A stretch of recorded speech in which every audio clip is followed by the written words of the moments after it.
Hello friend, CCBUT 311 જેમાં આપણે unit number 3 જોઈ રહ્યા હતા. તો આપણે પ્લાન્ટ ડિઝીઝ વિશે જોઈ રહ્યા હતા કે વનસ્પતિમાં થતા રોગો.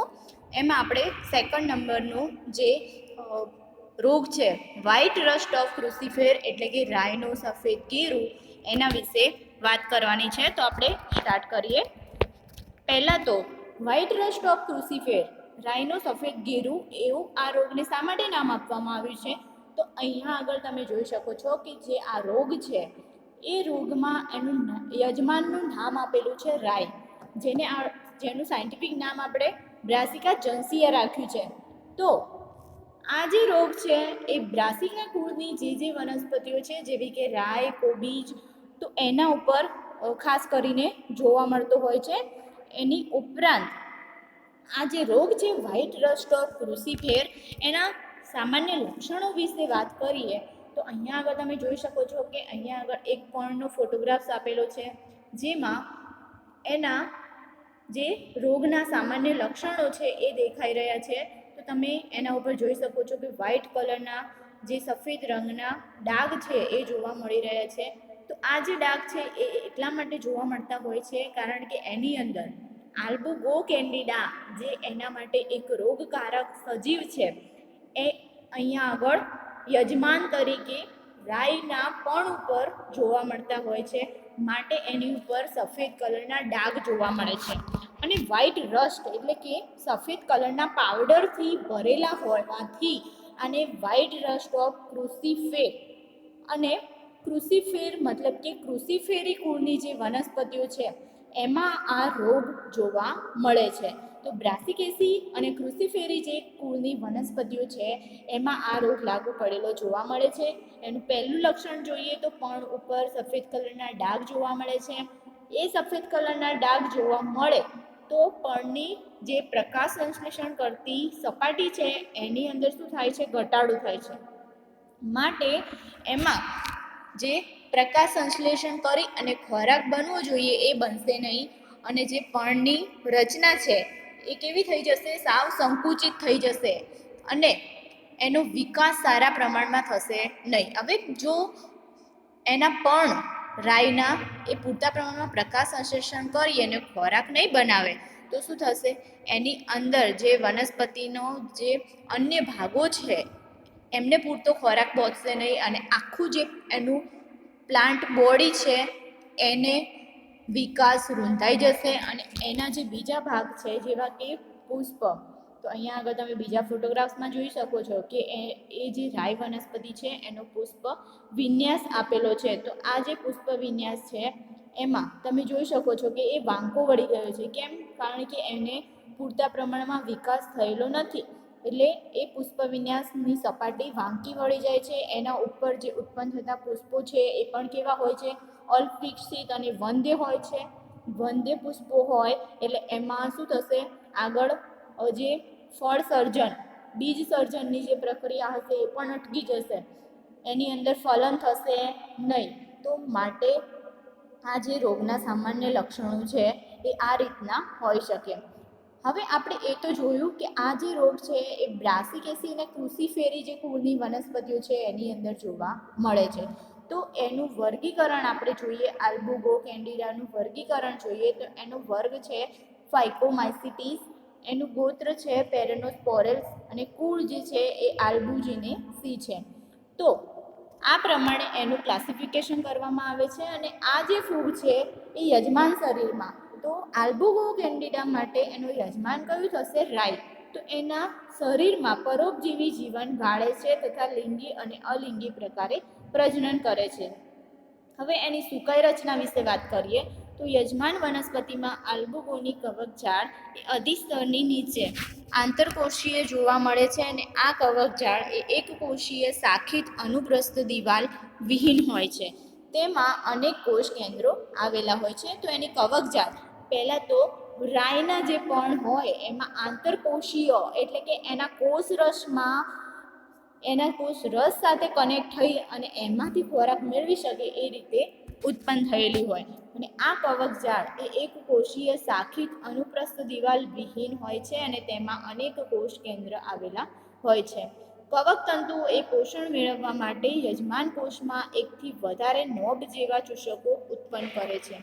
એટલે કે જે કવકતંતુઓ છે એ પોષણ મેળવવા માટે એકથી વધારે ચૂષકો જેવી રચના ઉત્પન્ન કરે, જે શેની સાથે સંકળાયેલા હોય? કોષ રસ સાથે.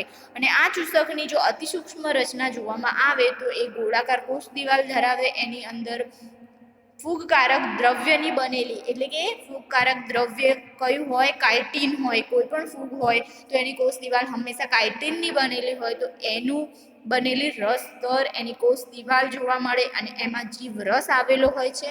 જ્યારે અહીંયા આગળ કોષ કેન્દ્રનો સંપૂર્ણ અભાવ હોય છે. રસ સ્તરની અંદરની બાજુએ લોમોસોમ નામની રચના પણ જોવા મળતી હોય છે. આગળ જોઈએ કે આ જે ફૂગ છે એ બે પ્રકારે પ્રજનન કરે છે, અલિંગી પ્રજનન અને લિંગી પ્રજનન. તો અલિંગી પ્રજનન સમયે યજમાન વનસ્પતિના અંગો એ અધિસ્તરની નીચે કવક જાળમાંથી સમૂહમાં લંબોદક પેશીની જેમ કવક સૂત્રો ઉત્પન્ન કરે છે. તો અલિંગી પ્રજનન જ્યારે થાય ત્યારે યજમાન વનસ્પતિના અંગો, એટલે કે એની માટે યજમાન કોણ છે? એનું પર્ણ. તો એ પર્ણનું અધિસ્તર છે એમાંથી એની અંદરથી સમૂહમાં લંબોદક પેશીની માફક, અહીંયા તમે જોઈ શકો છો કે લાંબા લાંબા જે કોનિડિયાની લાઈન જોવા મળે છે, લંબોદક પેશીની જેમ કવક સૂત્રો ઉત્પન્ન કરે છે, જેને શું કહેવામાં આવે છે? બીજાણુધાની દર. તો આ પર્ટિક્યુલર જે એક એક બીજાણુ જોવા મળે છે એ શું છે? એમાં કોનિડિયો બીજાણુ. તો એ કોનિડિયાની જે આખી લાઈન જોવા મળે છે કે જે એને ધારણ કરે છે એને બીજાણુધાની દર કહેવાય. અને પરિપક્વ બીજાણુધાની બને ત્યારે એ છૂટી પડી અધિસ્તર અને કવકજાળ વચ્ચે પડી રહે છે, અને જ્યારે એને વધુ પડતું દબાણ મળે ત્યારે અધિસ્તર તૂટી અને બીજાણુધાની બહાર આવે છે. તો હવે સેકન્ડ આપણે શેના વિશે જોઈશું? બીજાણુધાની. બીજાણુધાની દરમાંથી બીજાણુધાની છૂટી પડશે. તો આ જે બીજાણુધાની છે એને આપણે શું કહીએ છીએ? કોનિડિયો બીજાણુ. જે પર્ટિક્યુલર એક એક બીજાણુ જોવા મળે છે એ એમાં શું છે? કોનિડિયો બીજાણુ. તેઓ અગ્રાભી વર્ધિક્રમમાં ગોઠવાયેલી ગોળાકાર જાડી દિવાલ અને હલકી હોય છે, અને તેઓ આંતરકોષીય રીતે જોડાયેલી હોય છે. તો આ જે કોનિડિયો બીજાણુ છે એ એકબીજા સાથે શું હોય છે? કનેક્ટ હોય છે. તો તેઓ અગ્રાભી વર્ધિક્રમમાં ગોઠવાયેલી અને એની દિવાલ, કોષ દિવાલ કેવી હોય છે? જાડી અને હલકી. બે કોનિડિયો બીજાણુ વચ્ચે શ્લેષ્મી ડિસ્ક જેવી રચનાને ઇસ્થમસ કહે છે.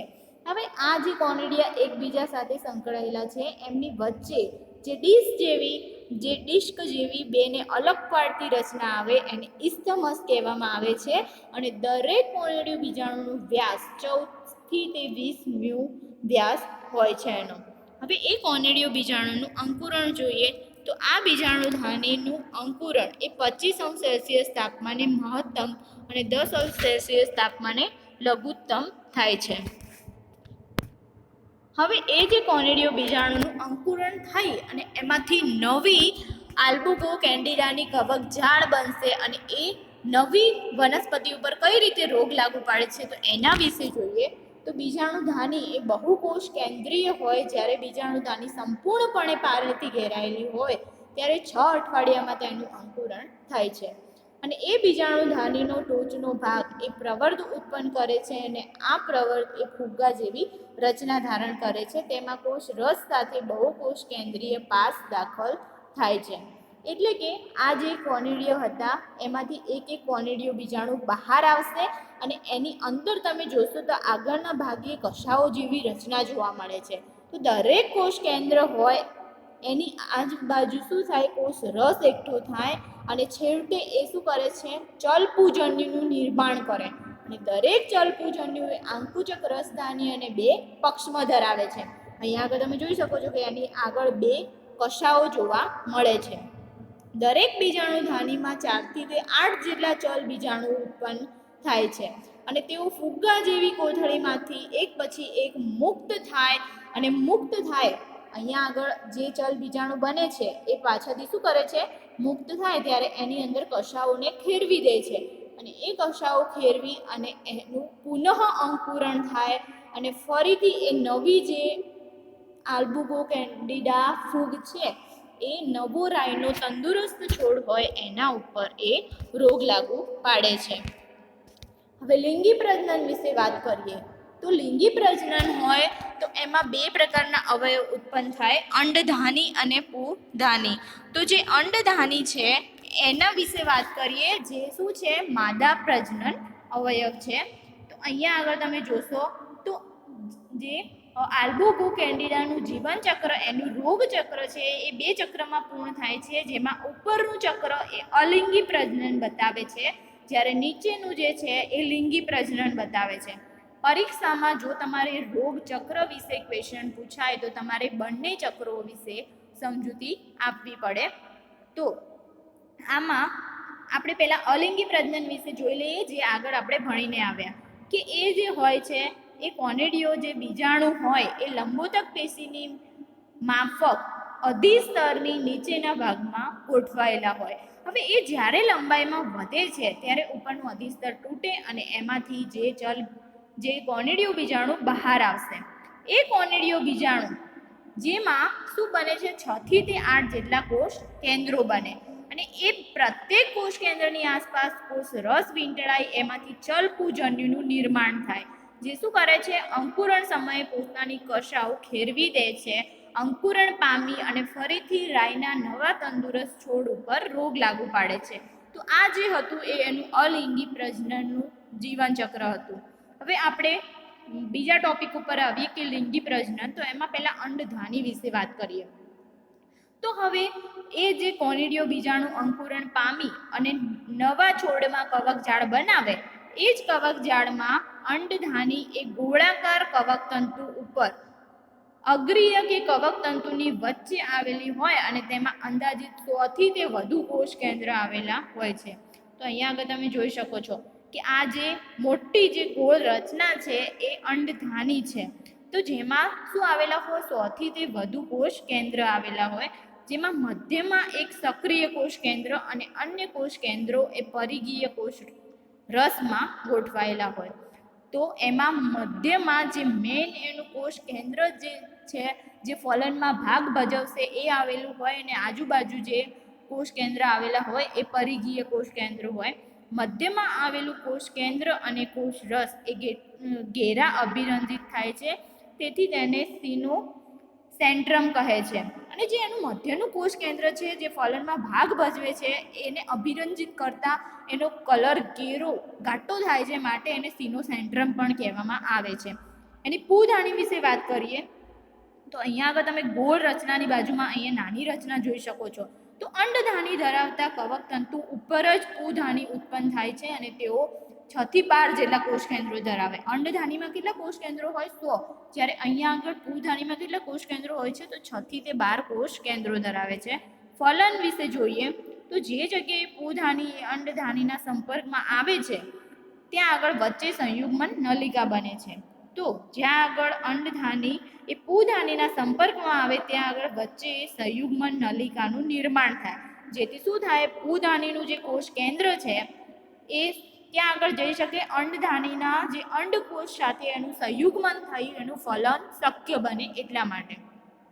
તો હવે શું થશે, અંડધાનીના જે પરિરસ કોષ કેન્દ્રો હતા, એટલે કે 99 કોષ કેન્દ્રો હતા, એ નાશ પામે છે પરિઘવાળા.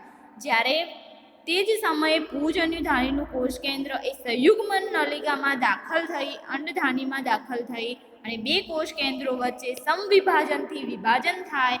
અને અહીંયા આગળ તમે જોઈ શકો છો કે એનું જે નર કોષ કેન્દ્ર હતું એ ક્યાં જાય છે, અંડધાનીમાં માદા કોષ કેન્દ્ર સાથે જોડાય છે અને બંનેના મિલનથી એમાં શેનું નિર્માણ થાય છે, ફલિતાંડનું નિર્માણ, એટલે કે યુગ્મનજનું નિર્માણ થાય. હવે એ યુગ્મનજનું અંકુરણ થઈ એમાંથી ફરીથી શેનું નિર્માણ થાય છે, ચલપુજન્યુ બને અને એ ફરીથી અંકુરિત થઈ અને નવા તંદુરસ્ત છોડ ઉપર રોગ લાગુ પાડે.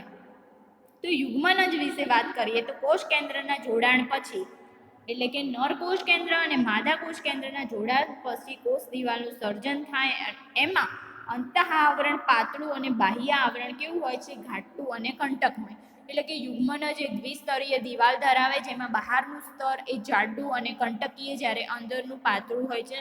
યુગ્મનજનું અંકુરણ જોઈએ તો યુગ્મનજમાં આવેલા કોષ કેન્દ્રનું એક વિભાજન એ અર્ધીકરણ દ્વારા, જ્યારે બાકીના વિભાજન એ સમવિભાજન દ્વારા થાય છે. અને તેમાં 30 કે તેથી વધારે કોષ કેન્દ્રોનું સર્જન થાય છે. કેટલાક માસ સુધી સુષુપ્ત અવસ્થા પૂર્ણ થતાં અનુકૂળ વાતાવરણ જ્યારે મળે ત્યારે એનું બાહ્ય આવરણ તૂટે અને એ પાણીનું શોષણ કરે અને તેની દિવાલ પણ તૂટી જાય છે. હવે અહીંયા આગળ તમે જુઓ છો કે આટલા સુધી એની યુગ્મનદની રચના થઈ ગઈ, જે કેવી છે? દ્વિસ્તરીય. હવે જ્યારે એને અનુકૂળ વાતાવરણ નહીં મળે ત્યાં સુધી એ સુષુપ્ત અવસ્થામાં પડ્યું રહેશે અને પછી એનું જે અંદરનું સ્તર છે એ નળી સ્વરૂપે અંકુરણ નળી દ્વારા બહાર આવશે અને એનું દ્રવ્ય બધું અંકુરણ નળીમાં જઈ અને એ અંકુરણ પામવા તરફ પ્રયાસ કરશે. તો તે ભાગમાંથી અંતઃઆવરણ ગોળાકાર ભાગ સ્વરૂપે ઉપસી આવે, જે શું બનાવે? અંકુર નળી. તે કોથળીમાં 40 થી 60 જેટલા ચલ બીજાણુ ઉત્પન્ન થાય છે અને દિવાલ તૂટતા તે મુક્ત થાય. તો અહીંયા આગળ કેટલા ચલ બીજાણુ બને છે? તો 40 થી 60ની સંખ્યામાં. અને એ જે કોથળી જેવી દિવાલ છે એ તૂટતા એમાંથી ચલ બીજાણુ બહાર આવશે. આ ચલ બીજાણુના અંકુરણથી નલિકા ઉત્પન્ન થાય છે, જે યજમાનમાં દાખલ થઈ અને કવકજાળનું સર્જન કરી અને રોગ ઉત્પન્ન કરે છે. તો આ રીતે ફરીથી નવો તંદુરસ્ત જે રાયનો છોડ હોય, રાયનું પણ હોય, એના ઉપર ફરીથી આલ્બુગો કેન્ડિડા દ્વારા વ્હાઇટ રસ્ટ ઓફ ક્રુસિફેર જે રોગ છે એનું પુનઃનિર્માણ થતું હોય છે. હવે એના રોગ ચક્ર વિશે વાત કરીએ તો આપણે હાલ જ કહ્યું કે જો પરીક્ષામાં એનું રોગ ચક્ર વિશે પૂછાય તો તમારે લિંગી અને અલિંગી પ્રજનનના જે બંને ચક્ર હતા, જે આખું ચક્ર છે એ તમારે અંદર બતાવવું પડશે. તો યજમાનના હવાઈ અંગોની અધિસ્તરીય પેશીઓમાં કોનિડિયો બીજાણુ ઉત્પન્ન થાય, જે અધિસ્તર તૂટતા આ કોનિડિયો બીજાણુ હવા દ્વારા અન્ય તંદુરસ્ત યજમાન કે ઘાસ ઉપર બીજાણુધાનીઓ ચેપ લાગુ પડે છે અને આખા ખેતરમાં રોગનું પ્રસરણ થાય છે. અને આ ફૂગ છે એ કેવી છે? પરોપજીવી જીવન સ્વરૂપે પ્રસરે છે. જ્યારે ઉનાળામાં કે વધારે પડતી ઠંડીમાં લિંગી પ્રજનન એમાં થતું હોય છે અને તેના દ્વારા કંટકીય સપાટીવાળા યુગ્મ બીજાણુ ઉત્પન્ન કરે છે. તેઓ સુષુપ્ત અવસ્થામાં જમીનમાં રહે છે અને પુનઃ પાકના વાવેતર પછી અનુકૂળ વાતાવરણમાં યુગ્મનજનું અંકુરણ થઈ અને નવી કવકજાળ એ યજમાનમાં દાખલ થાય છે. તો અહીંયા આગળ તમે જોઈ શકો છો એનું જીવનચક્ર આપણે ફરી જોઈ લઈએ. ધારો કે આ જે છે એ જે રાયનું પણ છે એના ઉપર રહેલો ડાઘ અને એમાં ઉત્પન્ન થતા કોનિડિયો બીજાણુ જે શું કરે છે? અધિસ્તર તોડી બહાર આવે અને એમાં શું થાય છે? 6 થી 8 જેટલા કોષ કેન્દ્રો બને. જે કોષ કેન્દ્ર સાથે કોષ રસ વીંટળાય એમાં ચલ બીજાણુ બને. એ ચલ બીજાણુ એ અંકુરણ પામવા જાય ત્યારે એમાં કશાઓ ઘેરવી એમાંથી અંકુર નળીનું નિર્માણ કરે. એ અંકુર નળી ધારો કે નવો કોઈ પ્લાન્ટ છે, તંદુરસ્ત છોડ છે, એના ઉપર ફરીથી રોગ લાગુ પાડે. આ રીતે એમાં અલિંગી પ્રજનનનું ચક્ર પૂરું થયું. હવે જ્યારે ઉનાળાનો ટાઈમ આવશે કે જ્યારે વાતાવરણમાં ભેજ ઓછો છે ત્યારે એમાં શું થાય છે?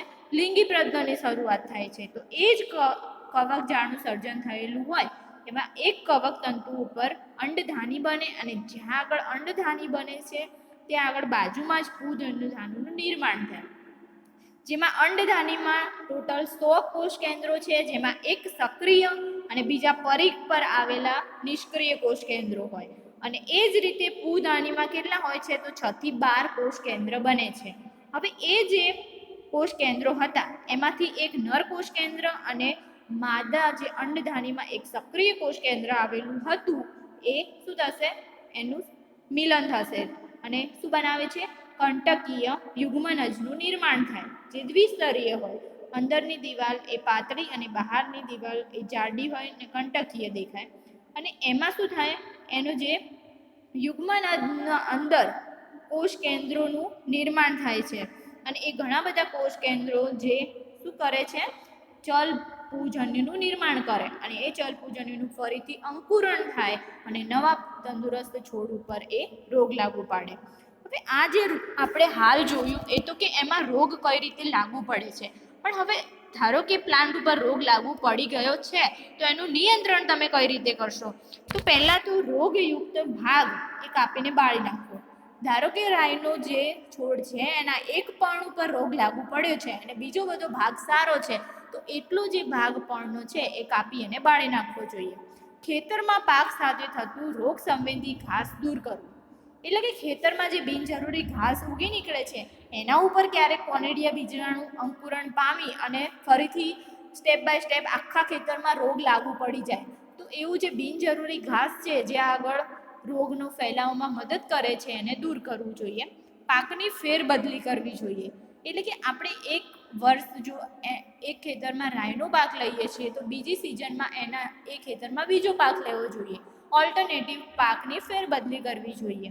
પાકનું વાવેતર એ સમયસર જે એનો ટાઈમ હોય એ વખતે કરી દેવું જોઈએ અને રોગ પ્રતિકારક શક્તિ ધરાવતી જે જાતિઓ છે એવા બિયારણનું વાવેતર કરવું જોઈએ. તો આ હતા એમાં રોગ નિયંત્રણના ઉપાયો.